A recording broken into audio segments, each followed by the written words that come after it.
All right, all right, all right. Welcome to Agents Influence, Conversations with who? Jay Cass.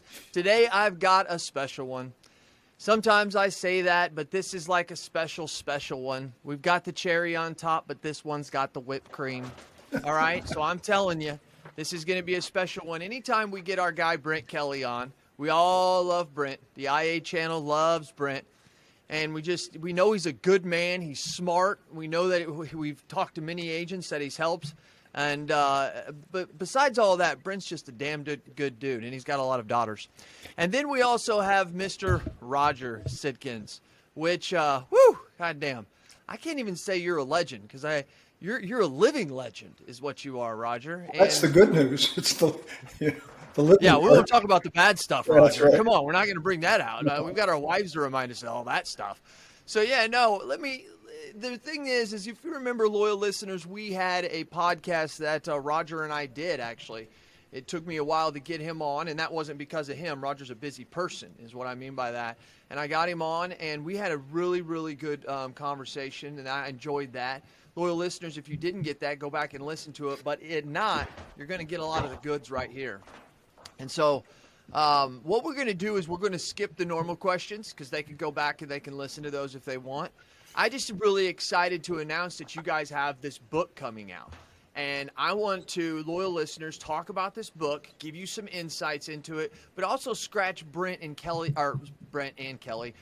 Roger's brain a little bit about the industry, about how to be better, some of the things that they can do. And God knows we'll probably get a couple acronyms or whatever those words are called when they're all made together for a reason. I absolutely love Roger for that.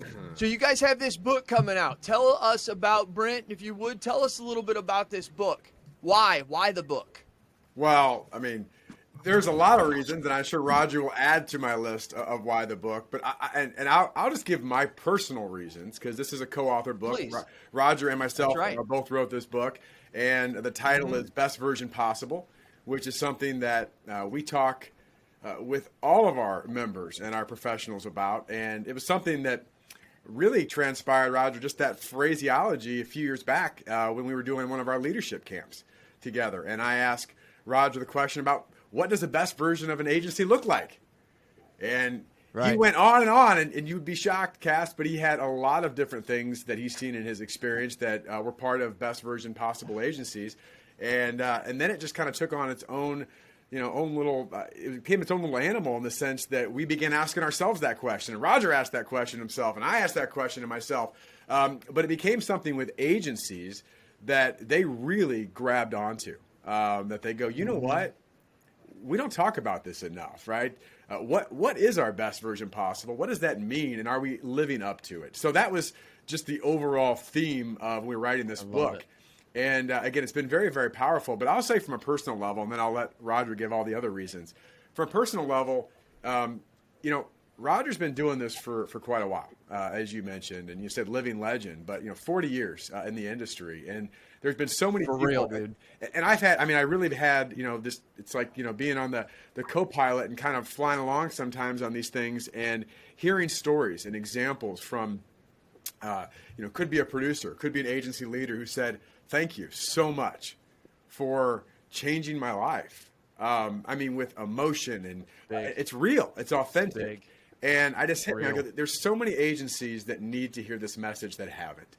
And obviously, Jason, we're in a similar age bracket, right? A little different generation. And for me, there is a whole new wave of generation, a new generation that many don't know Sitkins or Roger or the message. Because quite frankly, they weren't in the business when Roger was doing a lot of the work, right? With agencies over the years. True. And so how do we take this legacy that works and bring it into the future? And the key philosophies, the principles, the strategies, they really don't change. Some of the methods and how we communicate that in today's world have absolutely changed, but the philosophies have not, and they work, and they continue to work. So that was for me what I was so excited about the book. So now that I've said that, Roger, I'll let you address maybe some more things that are on your mind. Well, I guess I'll just say ditto. No, there's a lot more to it. It's a passion we have to get a message out there. that says, there really is a best version possible of you waiting for you to arrive. And we challenge people with that, and they say, yeah, that's really great, but we need more information. We need more information. And it is part of a legacy that I want to be able to continue to have a message that goes out there. Brent, one of the things I thought of when you were talking is the podcast we just released. And it's a quote that I absolutely love. It says, be so good at the basics that you are considered cutting edge. Be so good at the basics, you're considered you're cutting edge. Okay, I do like that. And we will get criticized in the industry. Oh, that's just the basics. That's just the basics. And I say, you're right, exactly right. Let me know when you've mastered those, and we'll give you some more stuff to worry about. And so as we looked at this and said, in this, as Brent mentioned in one of our programs, looking at what is the best version possible, what does it really look like, and we realized that we have a very specific path that people can follow that will get them towards that. And every time we say to someone, look, there's a better version of you sitting out there waiting for you to arrive. Because in our industry, as you know and your loyal listeners know, it's a great business.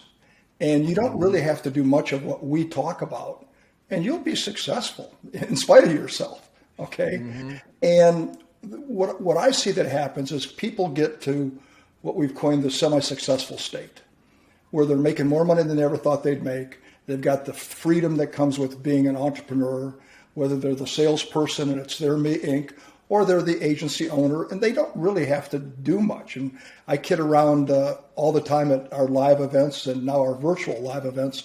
And I'll say, well, how many of you are making pretty good money? And of course, the hands will go up. And how many of you are making more money than your siblings? Oh, yeah. Than your parents ever made? Oh, yeah. How many of you were making more money than you'd make if you had a real job? Of course, people start laughing. And I say, how many of you would be fired if you had a real job doing business the way you do it now? And then they go, I say, that's why I say, get on your knees every morning and thank the big guy upstairs for this great career. Okay. So wow, all the way great back, way of looking at that, Roger. That's wild. Yeah. That's true, and so they can get to the semi-successful state, making really good money. But at the end of the day, they don't realize that there's a best version waiting. And once they start getting that, they wake up. So what we wanted to do is to take our core message and say, what are the key things that people need to be aware of to get to this best version possible? And one of our favorite sayings now, Jason, is that if your goal is regrets, stay the course. If your goal is regrets, stay the course. Just keep doing what you're doing. You'll be okay. But at the end of your career, you're going to have some regrets because you're leaving millions of dollars of value on the table if you're an agency owner, because every $100,000 of unrealized profit right now is of a loss of about $1.5 million of value. And so just sitting there and doing what you're doing, making good money, but not saying, wow, what's out there? And I mean, I could go on and on, but at the end of the day, it's just saying, what does the best version possible look like? And our big challenge to people, it's part of the book, is no longer accept good as good enough. And we all know the book Good to Great. And what we see all too often is we see that semi-successful is good enough. Because quite frankly, it really is. And that's where I believe 80% of agency owners are stuck.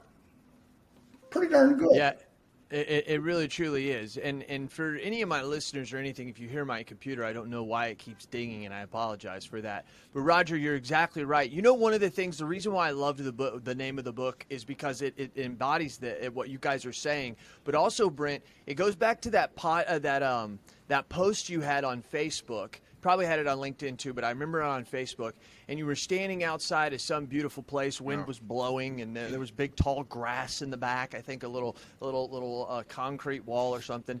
And you challenged people by asking them what would happen at the end of their life with their best possible self. Can you kind of repeat that? Because that was a really aha moment to me. Loyal listeners, what do you think? Go ahead, Brent. I feel like I need to go back, because so many people, it's been asked to me many times. It's obviously very powerful, and it was extremely powerful to me.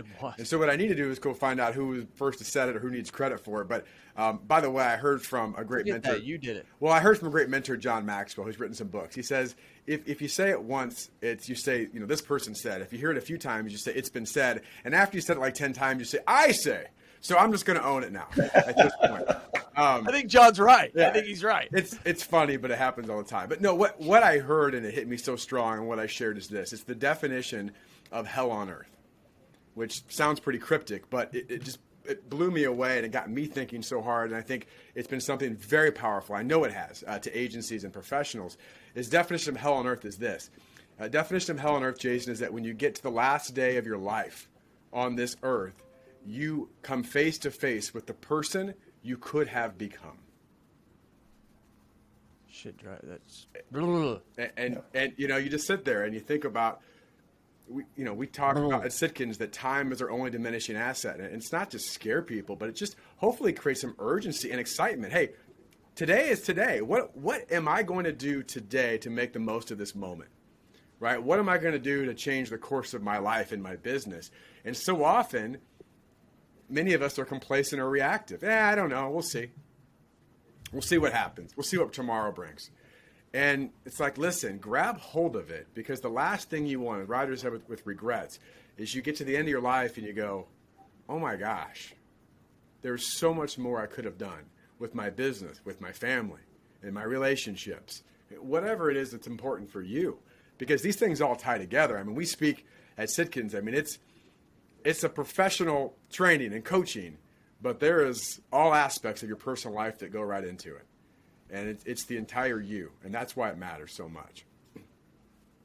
It really truly does. I mean, hell on earth. I mean, that embodies it, because man, I just picture myself going down that tunnel and bam, there's this person that is like, looks just like me, and you go back to what Mom always said, right? It's all about the decisions you make. You can either make this decision or this decision, right. and you're going to have to live with whatever it is, And to find that person who made most of those good decisions, right? The best version possible, and then into your career, as you say a lot, like you say a lot.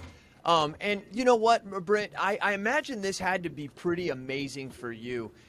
As you went and you came from the insurance coach and you were with Grizzly or somebody, I can't remember, and you found your way. Yeah. Yeah. Who was that, Grizzly or something?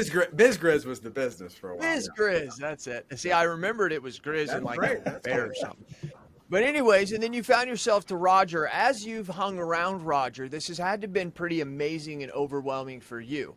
Because some of us get Roger on a podcast, some of us get Roger in a 2 or 3 day class, a boot camp, but you get him all the time, and you're soaking up all this knowledge. Loyal listeners, I did a podcast that was called the best mentor ever. And it was about Mike Beard, and Mike Beard had an incredible vision for the insurance industry. And when I first came into that, we have a ton of what we call Beardisms. Like Roger loves like little sayings and little things that he lives by to make his best version. And I remember how powerful Mike is and still is in my life. He's retired and out of the industry. Here you are just like soaking it up and having to. I get to listen to it and go on and be like, okay, I'm going to try to live the best version. But you have somebody behind you the whole time, and you guys have a team of people that are really pushing you to be your best version all the time. You know what I mean? And no one's perfect, but having that behind you all the time is pretty incredible, right, Brent? Oh, it is. And I mean, I'm extremely blessed. And I've told Roger this, outside of just this podcast here, of my gratitude of having, again, I'm just a believer, the more great mentors and people that are going to push you that you can surround yourself with, the faster you'll grow. And one of the things that we teach our members, and part of why we love our programs and we see things happen, is we're going to help you compress time and accelerate results. Well, that's what being around Roger has helped me do. Compress time and accelerate results, right? Because there's so many lessons, and I've made 7 mistakes already today. I don't know about you, Cass, but we all make mistakes. Roger's made mistakes, but to be able to say, listen, here's a way you may want to think about this because I've been down this track before, right? There's so many things that helps you with, and I'll just say this, a big part of the book, and we really want to do our best to walk the walk. If we're talking the talk, we got to walk it. A big part of the book is around accountability. And growth and leadership. And one of the things that I had a conversation yesterday with someone about this, and we're talking about leadership accountability. I said one of the most dynamic lessons, that's hands-on lessons that I learned, is that when I started with Roger and Sitkins in 2017 is when I started. I don't know, Cass, if there was a time after I officially started, so to speak, it probably was before, that I went and asked Roger a question or had a thought or an idea that he didn't first challenge me to think of a solution before he gave me his answer and his mentorship. And what that requires you to do is think and grow faster. And the other part too, and this is just one more thing, and I'll Roger, if you want to piggyback on this. No. That's why we're here. It's just the fact that, accelerating results, just like you, Cass, there are certain people you've hung around that have put you in situations that you wouldn't have been in on your own, and it causes you to grow as well. And so to be able to be positioned in front of high-level insurance executives and or very large agency principals at a faster rate can sometimes be a little bit scary, a little bit daunting. Right. But you walk out and go, wow, number one, I can do this. And number two, I'm pretty good at it. And that's not an ego cocky thing. It's just, it grows you faster because at the time you're scared to death. But the only way that you're going to grow, and I know the only way I'm going to grow, is to get really uncomfortable. And when you do that, you're like, hey, I'm building muscles here I didn't know I had. So it's been a really fun process. And not realizing that the brain is just like muscles and can be created and adapted. Just because you're not good at something doesn't mean you can't improve. Roger, any thoughts to that, to being that type of person and to being the relationship you've had with Brent? But I also want to ask you, the relationship with Brent, number one, but number two, did you have role models? Is this come naturally to you, or is this something you learned? No. Well, first with Brent, it's always great when you have talent to work with, okay? And one of the things when Brent came and he was at my vacation home, staying with myself and my wife, and we were just sitting out on the patio looking at the water and had a glass of wine or two, and we started just talking about, well, what do you do? And Jen would say, well, I study this and I do that, and everything he said he was doing to get better in life, Stephanie would say, well, that's exactly what Roger did. That's exactly what Roger did. So obviously we loved him because he's doing what we did.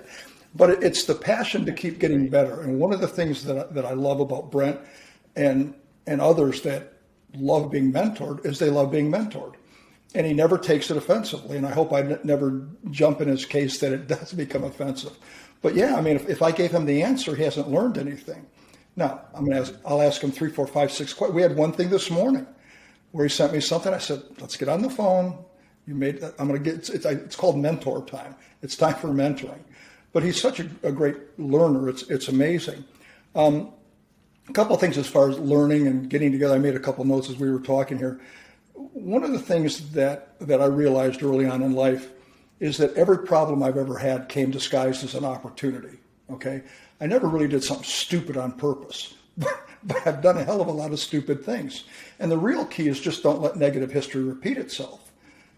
You screw up, be honest with yourself.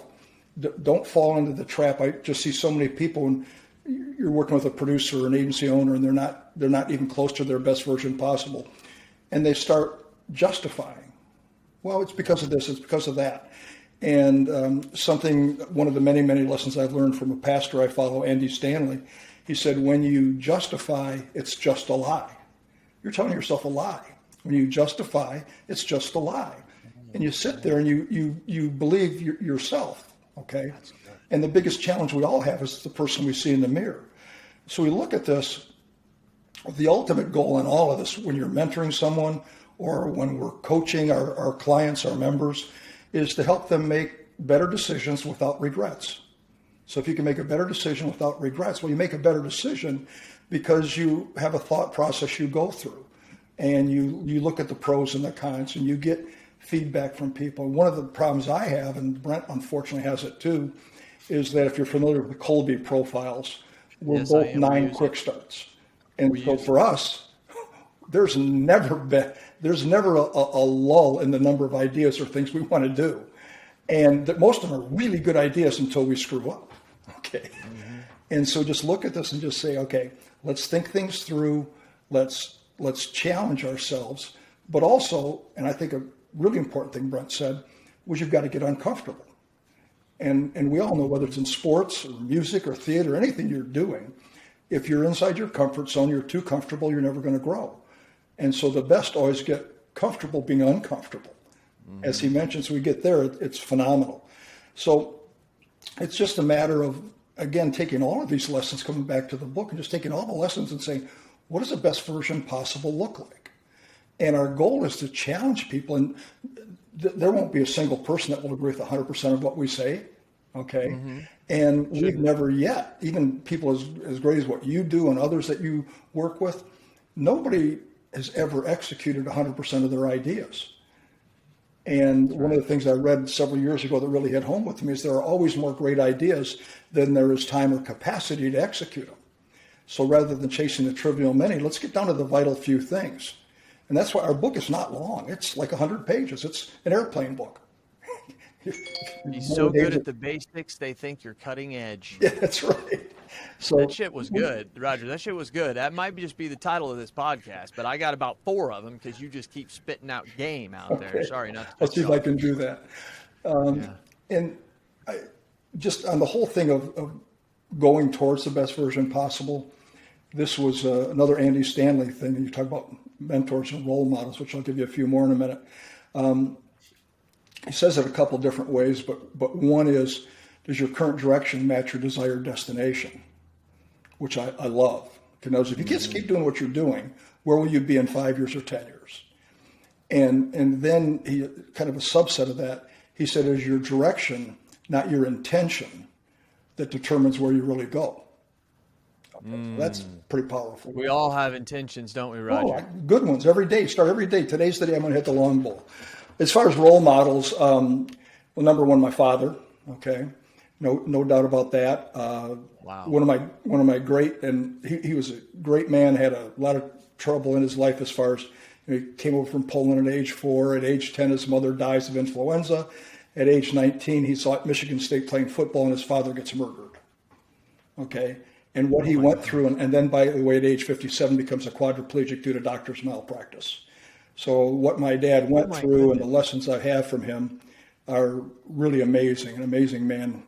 I'll get teary-eyed on that one. Well, you show what a great man just off that 2 seconds you told me about it. Yeah, Wow. Yeah, just an amazing guy. And lived until age 75, 18 years in a wheelchair. And just the lessons from him and learning from him, it's amazing. My next one would be my high school football coach, who wound up also being a coach of mine in college, and of all things wound up retiring in Fort Myers, Florida. So we did something together at least once a month for years and years and years. He wound up at the Green Bay Packers as a coach, but I was just blessed to have literally 50 years as a mentor. And so he was phenomenal. And then there are a million contacts in the industry and all of our great clients and friends we've worked with. So, yeah. Roger, I found something about a year ago. I found a card inside of one of my books that you had sent me when you had read my book. And because I was so young in the not in the insurance industry, but just doing my own thing, that like I didn't know who you were. Like I had heard your name, but I was like, who is this person? But I know he's somebody.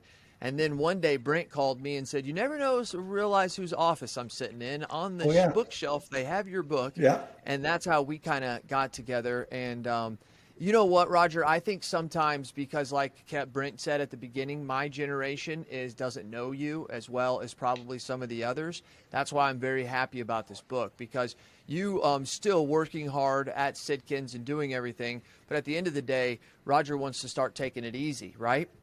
And these lessons, we can't do enough podcasts to get this stuff out of your brain. And that's why I'm very, very thankful for you and Brent finally putting this into a book. And you know, it's really, really awesome. Brent, you have anything that you want to say about anything that Roger said? Well, I mean, Roger summed it up well. I mean, it's really interesting. I will do a little tease here as well. But not only do we have a book coming out, Cass, we have a documentary movie on us and how I work with clients, and that'll be coming out soon too. And the reason why I was thinking that is because it's a cool tease, but number two is that was a big part of Roger tells a story about his father and just some of the background on it. It goes back to just the legacy, the foundation, and then where does it go from here, and why does it need to go there, and the impact it's going to have on the agency. So we were actually expecting, as we're recording this, our first taste of the video to come today. So we are really excited. We went out to Hollywood. We're a Hollywood actors cast. I don't know if you know that, but we actually went out to Hollywood, LA, and had a professional film done out there. That was a couple months ago, wasn't it? Yeah, that was so a while back. It's It been. was I remember you going out there. exactly 90 days ago today. And unfortunately, I have my phone here where I shouldn't because I'm waiting for the notification that it's been released. And when it is, see you, Jason. I'm going to So So I'm the sorry whole if it's thing is pending. almost done. So the whole thing is almost done for its first release. Fantastic. Thought I saw something on Netflix talking about that. So it's a 5-part series. Yeah. We hope you get addicted to it. Okay. Well, I mean, how is it? Is it one movie? Is it a series coming out? Documentaries? You know how those are. I'm just curious. It's one movie, and again, Sweet. we're kind of waiting to see the final thing too here as well. So we don't have a lot of details, but it will. Bottom line is this: it will tell the story really well, and allow our clients to tell the story about Sitkins, and just more importantly about independent insurance agencies. Allow them to tell their story. That's what we really want. They're the heroes in the movie, and we just want to be able to let them shine. But we're excited. Loyal listeners, it's 9/28 on November 24th. So obviously this will be out at that time. Where would they find it? Just go to sitkins.com or something like that, and it'll probably point them to it. Yeah, if you, we'll have right now it's probably out. We'll have a landing page, but yeah, if you just go to sitkins.com, our webpage, it'll be front and center. They'll fix something. Yep. There we go. Because like you said, as we were talking before, this probably it might be out by then, and you guys might have it. And if you do go there, loyal listeners, and it's not there, well, it probably wasn't very good then. It'll be me. No, I'm just joking. If you came here expecting a movie, here it is. No, just kidding. Yeah, we teased you. A lesson that I love about something that Roger said, and I did this with my sons on purpose. It's very hard to get your kids and anybody, but my kids, to understand the concept of being uncomfortable is actually what you need to get better, right? That's so weird to some people, and I found it out one time when I didn't learn golf until I was 23 years old. Mm-hmm. And I was hitting the ball, and then I had 2 or 3 friends who were really, really good. And they were like, Jason, you need to stand this way and that way. And I remember thinking to myself, I'm like, well, that doesn't feel right. That's uncomfortable. And then I swing and boom, hit the ball perfectly, right? Yeah. And that's still now my swing to this day. And I do not hit the ball long, but I'll hit it 200 to 230 every time, usually pretty damn straight. Right now I'm pulling it left, but pretty damn straight most of the time. So my point is that was something that I was able to do with my sons. So I put them purposely on the driving range for that purpose, so that I could get them, and then I could adjust them and make them have that concept in their head of, well, that doesn't feel good. And then after 4, 5, 10 swings, they're now hitting it right? Mm-hmm. So then I was able to pin that back when I'm trying to get them to understand the concept when we were in the house. To say that was my only way of being able to do it, So I just always think of that when we feel be uncomfortable, get comfortable being uncomfortable, because that is the absolute truth right there. That is the truth. Anything in the book about, I don't know, I'm just asking, and maybe your thoughts on, if it's not in the book, time management. I have to tell you guys, time management, I'm on 75 hard. And I'm actually on 9 days left, okay? Cool. And so that's a big deal. Mm-hmm. And the reason why it's a big deal is it's transformed my life. Yes, the diet's great. Yes, the gallon of water. But the Andy Frisella who wrote it, who I think is actually kind of an egotistical ass, but he has a great book. And in his book, he talks about time management is everything to getting this done. And so I took that seriously, and I'm like, okay, I'm going to make time management. And like when you manage it and you're watching the weather, because one of the exercises has to be outside, mm-hmm. one can be inside. So you have to manage the weather, right? And you have to always be looking to see, is it going to rain? Because I'm anticipating running at this time.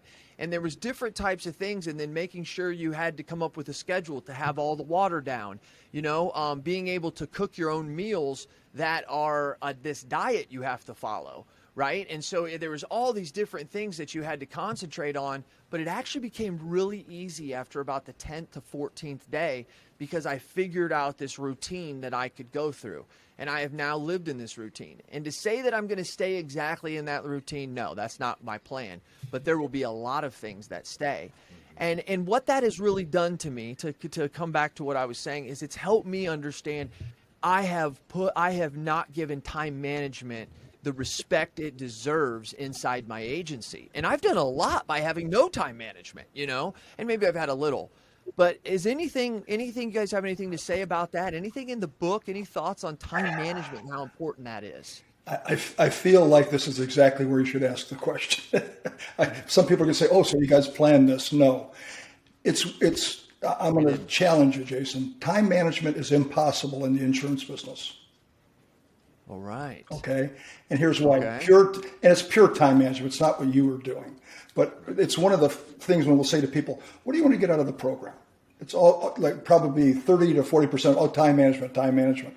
We say, well, here's the problem. Really? Oh, yeah. But time management is not doable. Time management as a pure concept was developed for the manufacturing industry. How many steps going along the production line and measuring how many widgets you put out, et cetera. So we challenge people. We say it's not time management, it's situation management, being in the right situations at the right time of the day.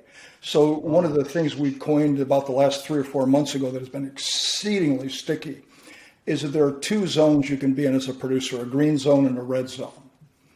And you have to know the difference between pay and no pay time. And one of the biggest problems producers have is they take prime pay time and they do no pay activities. Prime pay time, we kid around and say, when is the best time to talk to, have an appointment with whatever, with clients, future ideal clients, and centers of influence? I said, you want to know the time? And, oh yeah, what's the best time to see them? And I'll say, what do you think? Oh, Monday, Tuesday. I said, no, the best time to meet with people or talk to people is when they're open for business. And of course they laugh, ha ha. Okay, so what does that mean? Well, if most business owners, entrepreneurs, speaking on the commercial side, if they're open from 8:30 to 5:30, that's probably when you should call them. Okay, now contractors, you're going to call them at 6 in the morning. Right. So assuming that reaching out, talking to prospects, talking with clients, talking with future ideal clients, talking with centers of influence is a pay activity, that's you do it during pay time. Don't do no pay activities during prime selling time. And this is where we see producers get caught. So we look at this and we say the green zone, there are really only 4 things a producer should do: sales, relationship management, a continuation process, not a renewal process, and pipeline building. So we call those the green zone activities, pay activities. No pay activities are everything else. It's the service trap producers get caught in. It's the day-to-day junk that happens. It's stuff. It's whatever. That's red zone. So in our time management system, our producer's perfect schedule, we establish red zones and green zones. And you challenge yourself that during prime selling time, green zone time, never do a non-pay activity, because those can always happen outside of open time. All right. Mm-hmm. So when we get producers to understand this, we say the key is to have a high performance team, not a high maintenance team. And this is a major part of the book, by the way. Have high performance, not high maintenance team. That number one, and this is something Brent coined over a year ago, it's exceedingly sticky. The team has to understand they have the same goal but different roles. The goal is to retain and obtain ideal clients, but there are different roles on that team. And our ultimate litmus test of whether the team is working right is the producer available to be in the green zone 80% of the time. Gotcha. And right now we look at this and the average producer is not even close to that. A new metric that we're using, a key performance indicator, is TSS, time spent selling. Okay. And another way to look at it is, what's your sales capacity? Well, sales capacity is really unlimited, but how are you doing? So for us, a green zone activity is an appointment, either live or virtual, clients, future ideal client, center of influence. And in our perfect world, we have a mastery level of this I won't go to now. It gets too confusing, quite frankly. But the basic level is there are 10 appointment slots per week that producers should go on. Okay. And when we've been challenging people recently, is to say, how many appointments per week are your producers having? The answer we're getting consistently is about 4. We have one of our a week. 4 a week. total appointments, okay? Okay. Well, if they should have 10 and they only have 4, their sales capacity is at 40%. Gotcha. So I'm giving you a real long answer. You hit a No. hot button for me. Time management, yes, but it just starts with blocking off pay versus no pay, and then getting to, is this a green zone activity? Some of our best members have this. The one in particular, EHD in Pennsylvania, great agency, executes highest level, 4 offices. They have a mirror in the office, and the top of it says, "Is this the best version possible of you?" As you're looking in the mirror. And the bottom of it says, producers, if it's Tuesday, Wednesday, or Thursday between 8:30 and 3:30, you shouldn't be looking in this mirror. I love that. I love that. So, but it's Wow. one of the podcasts that Brent and I did on his agent leader is a concept that producer recruitment starts at home. The reality is if your current producers are only going on 3, 4, or 5 appointments a week, don't go hire a bunch of new producers that would replicate that poor model. Oh man, wow, that's powerful right there. Just, get your current. Brent and I use we say, what's a producer? Definition of a producer: one who actually produces. Duh. Okay. So when we can get to that point and say, we don't need to recruit more. We need to get our current ones. So I know we have some legacy producers and they're floating along and they're fine. And as long as they're plateaued at an acceptable level, if they're plateaued above 500,000 in revenue, we're probably okay with them. Much lower than that, we're probably losing money on them. Okay. Mm-hmm. But forget the plateaued ones or the ones that we call it, put them on the senior tour. Okay. But the ones that should be producing, let's get them producing. Don't add more producers that you're not going to manage if you're not managing the current ones. So yes, That was my soapbox answer. You're a family of 4 and you have one of those large Nissan trucks, vans that holds like 10 people, right? Mm-hmm. And you gripe and complain because the gas costs too much. So you go and buy an economical car to drive rather than just selling the big van because you only have a family of 4 and maximizing what you have. That came to me. Yeah. But this is really, really big because that's what we want. We need more appointments. We need to be talking to more clients. So let's go hire some more producers. When, as you said, loyal listeners, to recap, there's 10 slots. That's a mastery program that we don't necessarily need to get into now. There's 10 slots that she should be there. So if you're getting 3 to 4, that is awesome. You just need to help that person get more appointments. You don't need to go hire somebody else, which is more expensive, more time consuming. All that. Wow. Holy crap. Brent? Jason, just to chime in on that, because Roger nailed it. I knew when he asked that question, he started leaning in. He had a big old smile. He was ready to go. I was ready.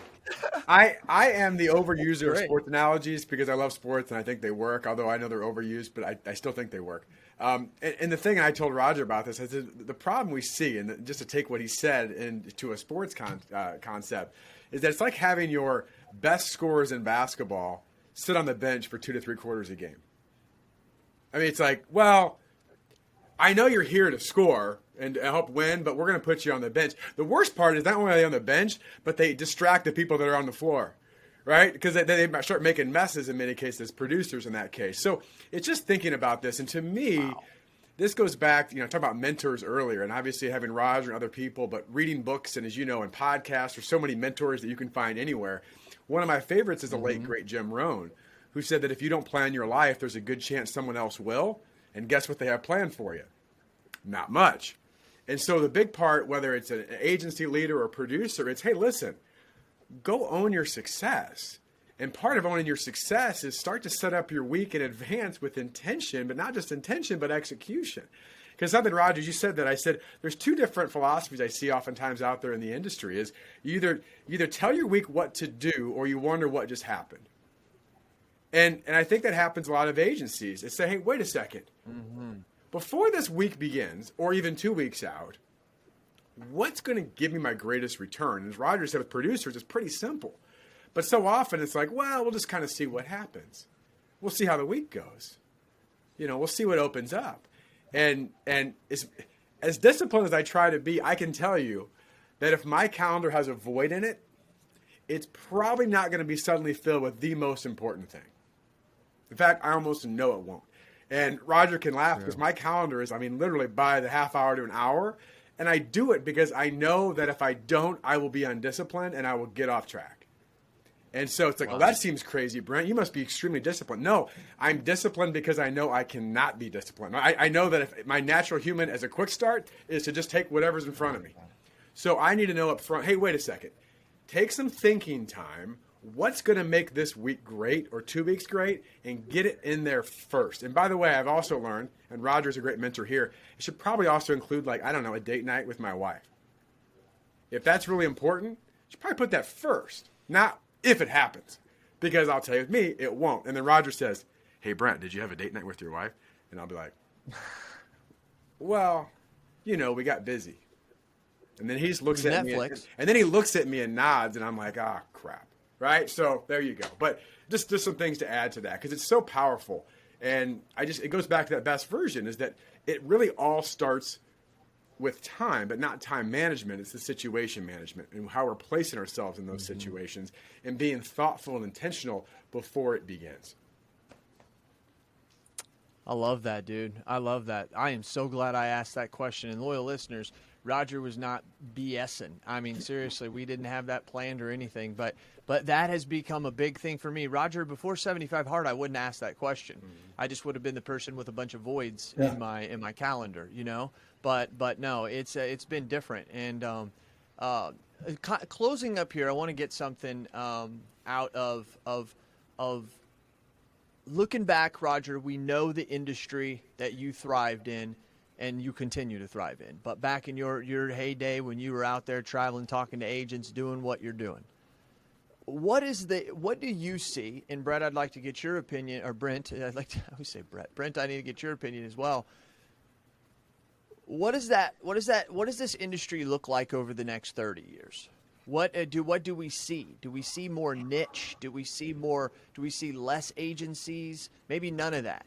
But I would love to get, Roger, you looking back, looking forward. All Brent and I can really do is listen to what was back and look forward. Yeah. What are some of your thoughts on that, Roger? Well, number one, the impact of Insurtech is here. It's not going away. The amount of dollars being raised. And it's basically taking, from a pure agency perspective, regular agency, it's forcing them to get out of the transaction business, because the transactions are being taken over digitally, or the companies have them 100%, and we just kind of sit on the sideline. And the average agency has just become a pass-through middleman. They don't really add value. It's true. So to me, it's number one, understanding that if you're going to be in the commodity business, you have to really be in it. You can't be partially in it. And I think a lot of agencies are dabbling in a lot of different areas, or they're not taking advantage of the technology the carriers have for them. And so it's hurting their productivity, which you measure by revenue per employee. It's pretty simple. If your revenue per employee is less than $200,000, you got a problem you better face up to in a hurry. Okay. So it's saying, all right, if I'm going to, whatever trend I'm going to be in, whatever segment, I'm going to be in, I have to understand that it's still going to be what I prefer is it's still going to be a relationship business. I might have a transaction business and it's off to the side, but one of the best books that Brent and I both read is called Humans Are Underrated. And it's what high performers know that brilliant machines will never know. And on the dust cover, there's a great quote that says, with the advent of technology, and it wasn't aimed just at the insurance business, it's professional services. With the advent of technology, the day-to-day transactions, the research, et cetera, that's all automated. They use the example that, one of the areas where attorneys make their money is on their research. Okay, they bill for the research. And with the technology that's out there right now, a machine can do in 1 hour what it used to take 500 hours to do previously. Mm-hmm. Okay, well, think of it this way too, what's happening with all the transactions. So the agencies that are going to understand that the business that we want to keep, it's a relationship business. Okay, the person that's just calling up or clicking here, doing whatever, and all they want is a free quote. Give us a quote, I'll click here for a quote. And the agencies, a lot of agencies are just hung up in that, and they're wasting time breaking a couple of rules I have. You don't need any more practice quoting, and don't do any unpaid consulting. Let's identify who we want to write. And if we're going to be in the personal lines business, who are we going to go after? Okay, small commercial, large commercial, benefits, whatever. So 100% relationship based for the future, dealing with your avatars, your future ideal clients only, okay? Absolutely specialization. We look at the best producers we have. Some of our mastery level producers are $3, $4, $5 million of commission income. They're not general practitioners. They're specialists. Okay. Come on now. I'm a cancer survivor for almost 13 years now. And when I found out I had cancer, I didn't want to go to a general practitioner or a general surgeon. Okay. I wanted the specialist, and I wanted them now. And so it's the same thing here, is getting to the point where you realize you have to specialize. You don't have to. I mean, remember we talked about 80%, okay? 80% of agencies will continue to be quoters and floaters, and they'll do okay, but they'll never be great, okay? And so the ones that really want to escape, we talk about the 7 traps that agencies fall into and agency leaders fall into. Only about 2% of agency leaders will ever escape the traps and get the real freedom they need. 18% have realized they're trapped and they want to get out. And those are the ones, that's what if you say, what are we looking for? We work with the 18% of agency owners that are going, wait a minute, there's a best version. And we say, look, compress time, accelerate results, let's get them. So coming back to it, specialization, absolutely. Relationship-based, again, and truly understanding the importance of these high-performance teams. And truly understanding TSS, time spent selling, sales capacity, whatever term you're using, and say, okay, a salesperson's job is what? Well, it's the 4 green zone activities, that's it. What's a service person's responsibility? And getting these teams to operate at such a high level. And a big part of it, too, is just the fact that remote employees are here to stay. Mm-hmm. Remote employees are here to stay. And I still see some people fighting that. Well, it'll go away. One of the beauties of the remote employees is now you can recruit anywhere. Anywhere. That's right. And it's not like there's an agency we work very close with in the Tampa area. They just hired a senior account executive from the East Coast of Florida. They've never met her face to face and may never. But she's working with a producer that's got $600,000 of commission income. So, wow. Kind of rambling, wow. But no, you're not. The other part of this is just whatever business model you choose, stick to it, and stop chasing the bright and shiny. Another one of our favorite sayings, okay, is your current business model is perfectly designed for you to achieve the results you're currently achieving. Okay, now think about that. Oh, yeah. Okay. I like your current business model is perfectly designed for you to achieve the results you're currently achieving. So if you're growing at only 4, 5, or 6%, your producers are spending the vast majority of time in the red zone. You have part-time clients, not full-time clients. You're not maximizing the technology you're paying for. You're not training your employees, etc. Guess what? All that stuff, that's your business model. Like one of the upcoming articles I have is, what does a 5% business model look like? Exactly what a 5% agency does. And so when you realize I've got to change my business model, I've got to lead by being a prime example for what's important. Agencies of the future are actually going to be relentlessly prepared for every event. And leaders lead. So leaders, if you have a large account you're going out on, have you rehearsed? Or do you just show up and wing it? And one of the problems in our industry is you can wing it and still do okay, but you can't replicate winging it. Because somebody else will wing it differently. So, Brent, go ahead and add to that. That was my rambling sermonette. I loved it. Thank you, Roger. Yeah, I could say ditto. I have a few things. Maybe I would just chime in on top of that. But I think everything Roger said spot on. And we can sit and talk about technology forever. I think one of the mindsets that I see with agencies that are heading in accelerated directions is that they understand that technology isn't here to replace relationships; it's here to enhance them, and it's a mindset, right? And so what they understand is, hey, wait a second. Now that we have all this technology that's replacing this, and will continue to, and it continues to rapidly accelerate. Now, how can I take that energy, time, and put it in places where I'm either preparing at a higher level, I'm asking better questions, I'm positioning myself in different levels I never have before, because now I don't have to do some of that stuff. Versus, I don't have to do that, so I guess now my life is fixed. And as Roger said, that becomes a really hard battle to fight. You're going to have companies bigger, stronger, faster than you in those areas if that's the game you want to play. And I think, Roger referenced the book, Humans Are Underrated. I think where that leads to is that there is no doubt, I don't care how advanced we get in technology, and I think COVID, made us more aware of this. The two things that humans can give specifically that no technology can is your time and your attention. And when you start to focus your time and attention in the right place, guess what? There's a human being behind that transaction that feels valued.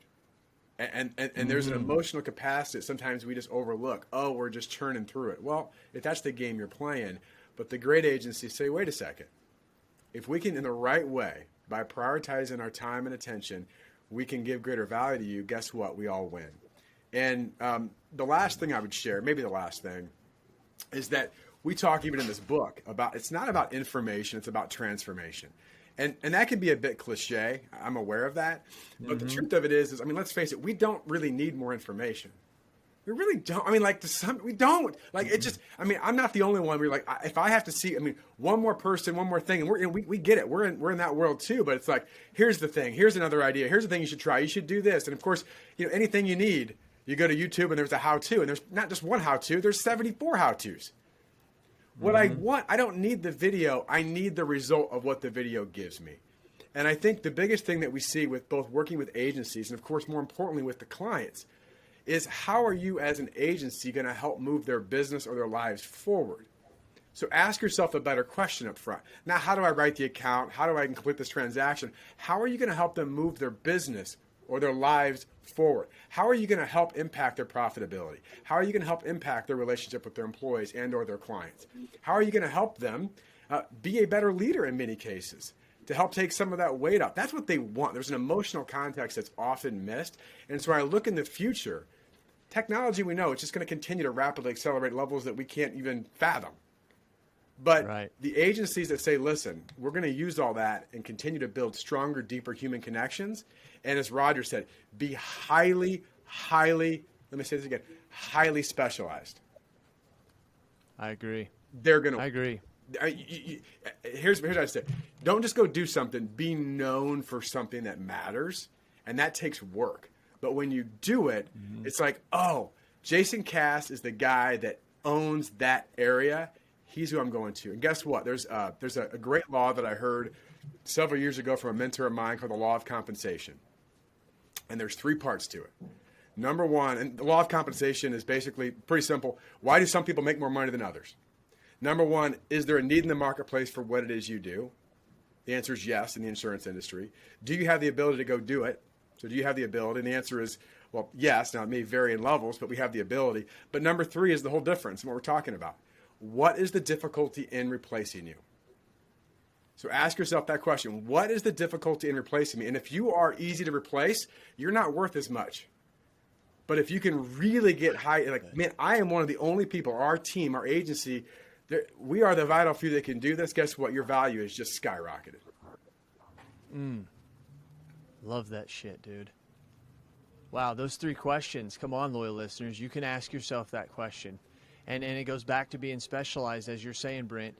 And I give a shout out all the time. I don't get paid for it or anything. Just one of these days, hopefully, he drives me around in his yacht. But David Carruthers is not perfect. He's not the almighty God in how to do commercial sales. But the way that he's been able to help agents understand that specialization and going after certain clients at a large level. I'm just going to tell you, Brent and Roger, I never thought in a million years that I'd be cold calling $150,000 to $400,000 accounts for their workers' comp as a lead-in to get the rest of it. I never thought that a big account to me, Brent, come on, you were an agent a while back, was $50,000 in premium. We're like, dang, woo, because we're used to going after those $15,000 to $25,000 accounts. Yep. And the margins are a lot bigger on those $200,000 accounts. I promise you that, loyal listeners. And so, yes, specialization, I think, is key to it. All the other professions have done it, right? The other professionals have all done it.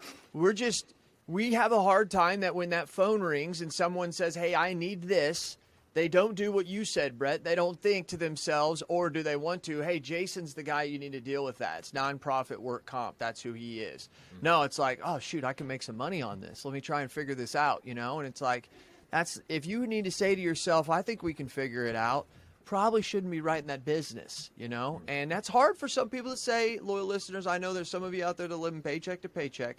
Just make sure it's not always that way, you know? Start to not, move away from that. I'm going to wrap up here. I'm going to ask you both, because you guys already gave a ton of them, but maybe some others that you didn't. Leaders are readers and readers are leaders, and I know both of you are leaders, so you must be a reader. What are you reading right now, Roger? I'm reading the final copy of The Best Version Possible. I was hoping you'd ask me that question. Ooh, there's some truth there. Ooh, about sick and tired of reading that thing, aren't you? I mean, we've read it about 53 times, yeah. I know. When I did my book, I'm just like, all right, fine. I'm good. Yeah. It's whatever. If there's a missing period, go on. Brent, what are you reading? So I'm going to throw a surprise that I just finished on Audible, because I recommend, a million business books, and I've been obviously working on our book as well. Mm-hmm. But I tell you, the book that surprised me that I absolutely loved, and I actually listened to it on Audible, and it was even better, was Green Lights by Matthew McConaughey. Oh, bravo, dear. No, I listened to him on Audible as well, and it was. I went through it literally in like 2.5 days. I was addicted to it. It was, a great example. So good. First of all, of a performer reading a book. Right, there was a difference, and he's really good. But just the lessons, and it's funny because obviously Roger's talking about green zone, but the whole point is green light, and you just think about what is an opportunity that's there that I'm not taking, and are you aware of it, and then do you actually take the action? So, fantastic book. Mm-hmm. It was green light.